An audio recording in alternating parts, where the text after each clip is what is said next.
Hey there smartphone fans, welcome back for another honest hands-on review here in Smartphone Wars, the place where I review awesome budget phones from China you've probably never heard of.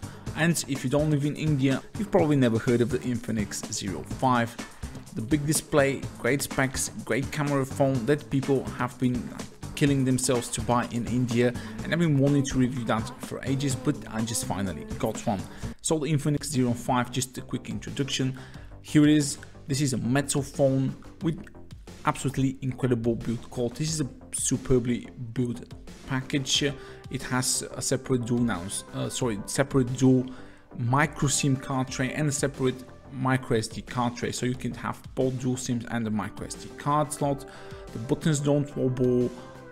Incredible build quality. Something the feel to it is kind of like the iPhone 6 Plus, where it gets all the vibe, but it's definitely incredible build quality. Metal phone, USB Type-C and 3.5mm headphone jack included, unlike the phones. And the dual rear cameras are real. There's a wide angle sensor and a telephoto lens sensor, just like in the iPhone 7 Plus, Xiaomi Mi A1 and OnePlus 5, but I'll get to the cameras a bit later. So here are all the rest of the specs. It's running on XOS, which is Infinix Hummingbird OS, based on Android Nougat.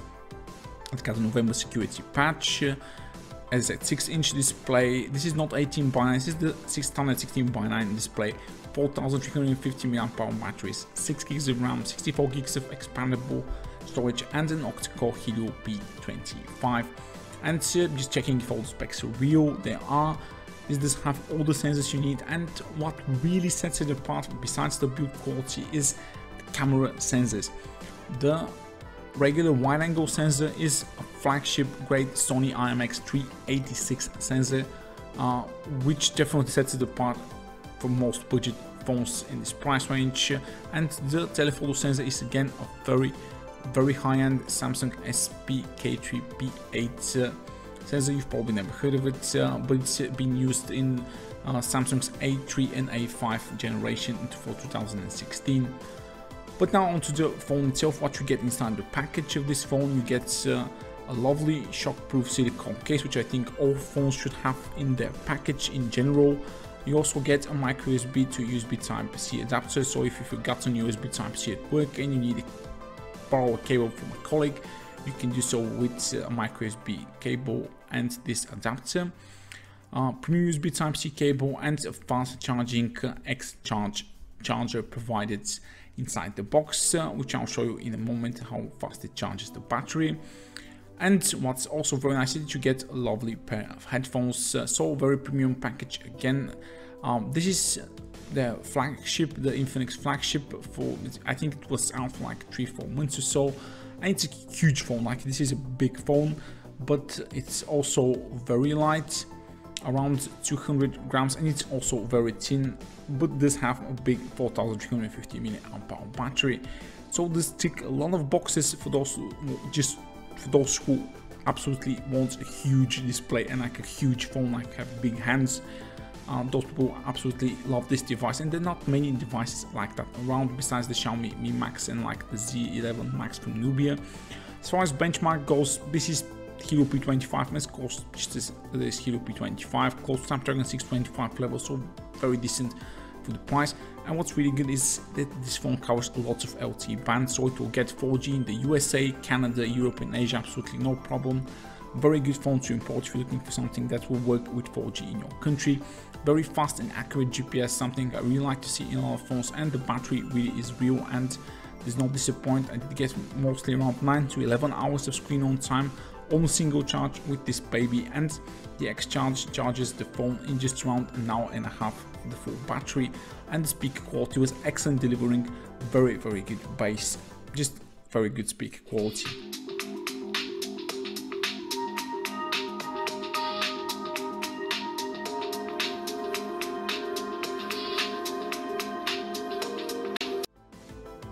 The user interface of the Infinix Zero 5 is a mixture of a lot of things I've seen.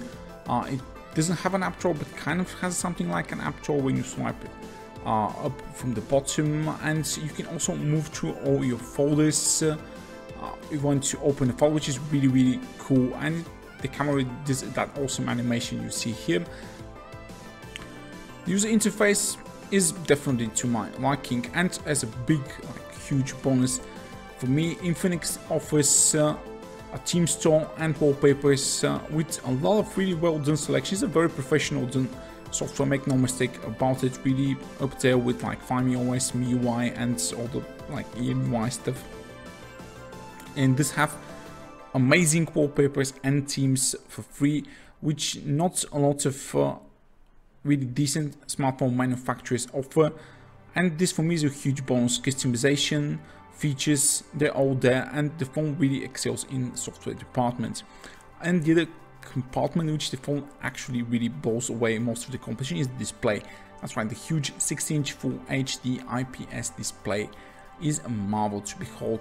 It's meant for long hours of browsing through social media, browsing the web, watching a lot of flicks on YouTube like Netflix and such. The display gets very bright and is definitely viewable outside in direct sunlight. The color gamut coverage for me is definitely very good, almost sure it's above 80%.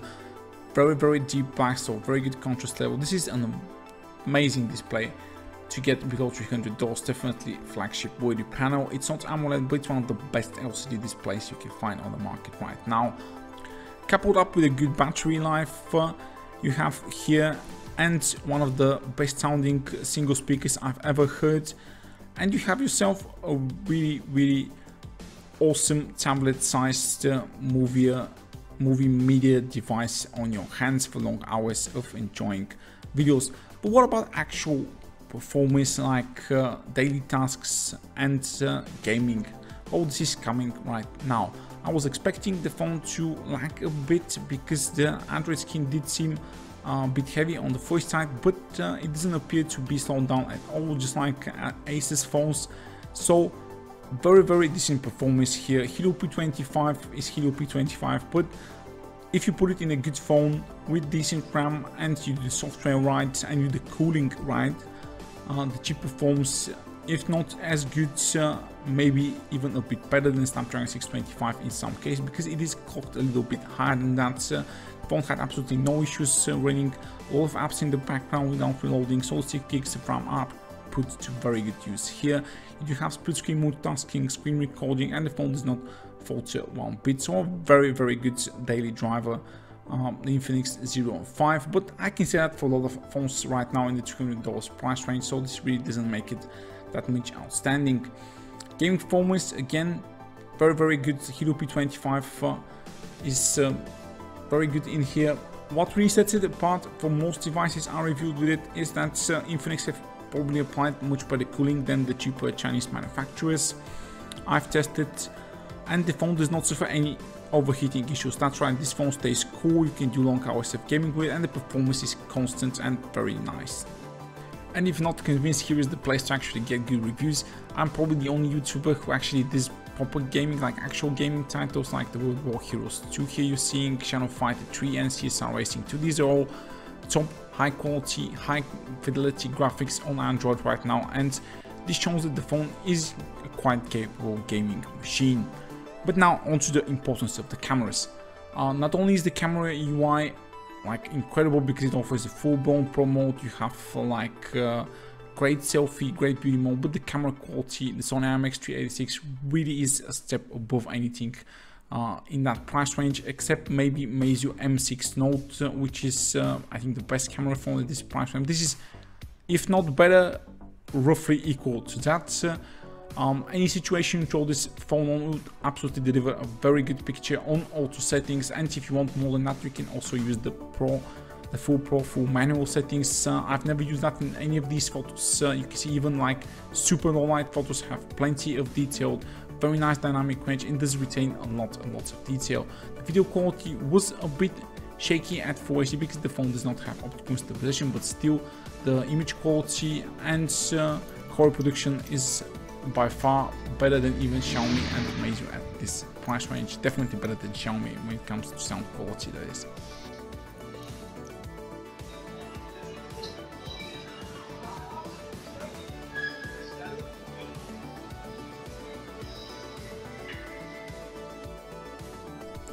And if you think the front camera experience suffers with that low price and the good rear cameras, think again, the front camera maybe the best you can get around $250 on the market right now. Excellent dynamic range, plenty of details. This also have that bokeh effect, very good beauty modes which you can customize, and even the light performance is very good. And the front cam view actually has some sort of stabilization. Far better than anything I've tested, around $200–220, except the Meizu M6 Note. But the Infinix really does have a much better display than the Meizu. Right, now here's all the stuff I didn't like about the Infinix Zero 5. First of all, I did mention this is a big phone.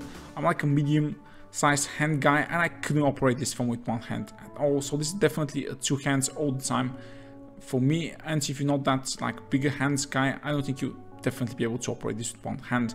The on-screen keys can't be hidden and this have a huge bottom bezel, which I think should have really housed the front fingerprint scanner instead of the back one, and compared to an 18:9 device it really just looks a lot bigger.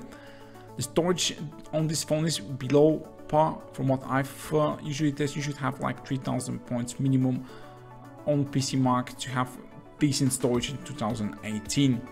Apart from all that, the Infinix Zero 5 for me is definitely that great performance, great display. Like to those of you who have big hands, like one of the best, the biggest display phone you can find, and want to have excellent cameras with it and great battery life, the Infinix Zero 5 really is a step above anything on the market, even the Xiaomi Mi Max 2 and the ZTE 11 Max. So that's been it. I definitely recommend the phone if you want to buy it.